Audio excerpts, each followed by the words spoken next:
बैठ जाए भाभी, सबको पता है सारे घर का काम आप ही ने संभाला हुआ है।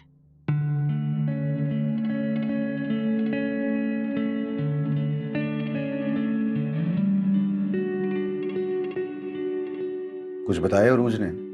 बीजान गिरी कैसे? पाँव स्लिप हो गया था। वो तो मुझे भी पता है, मगर कैसे स्लिप हुआ है? क्या कर रही थी बीजान? उरूज क्या आई थी, वो सफाई कर रही थी, फर्श गीला था। बीजान ने ध्यान नहीं दिया तो गिर गई बेचारी। अल्लाह सेहत दे। राफे भाई तो बता रहे थे बीजान काम कर रही थी, तो काम करते हुए स्लिप हुई है। क्या बीजान सफाई कर रही थी?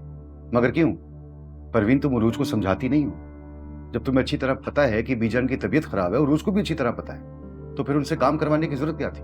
और तुम तो भी मुझे कह रही थी कि उरूज काम कर रही थी। अरे जो मुझे उरूज ने कहा वही मनोहन आपको बता दिया फिरोज, इसमें मेरा क्या कसूर है? और बताएं जरा, उस घर में मैंने कारिंदे छोड़े हुए जो मुझे बताएंगे कि वहां क्या हो रहा है, या सीसीटीवी कैमरा लगाया हुआ है? मुझे क्या पता। अब ये झूठ बोल रही है, वैसे भी इन लोगों को तो आदत है झूठ बोलने की।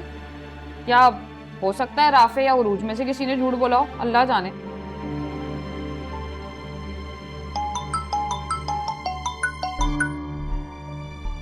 हेलो, हाँ राफे बेटा, वालेकुम सलाम।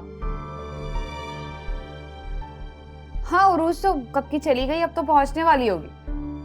अम्मी ठीक है? चल, अल्लाह हाफिज। जब बीजान की तबीयत ठीक ही नहीं है तो उरूज को यहाँ आने की जरूरत क्या थी?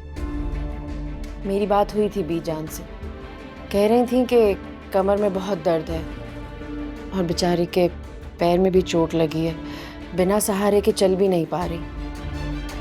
अरे जरा सी देर को आ गई थी मेरी बच्ची, उसका दिल घबरा रहा था इसलिए। वैसे भी खाना पकाना, बर्तन मांजना, झाड़ू पोछा देना सारी जिम्मेदारियां मेरी बेटी की ही तो है।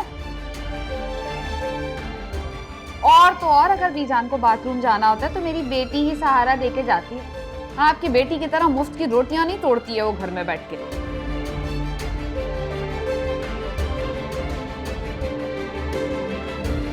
खाओ खाओ।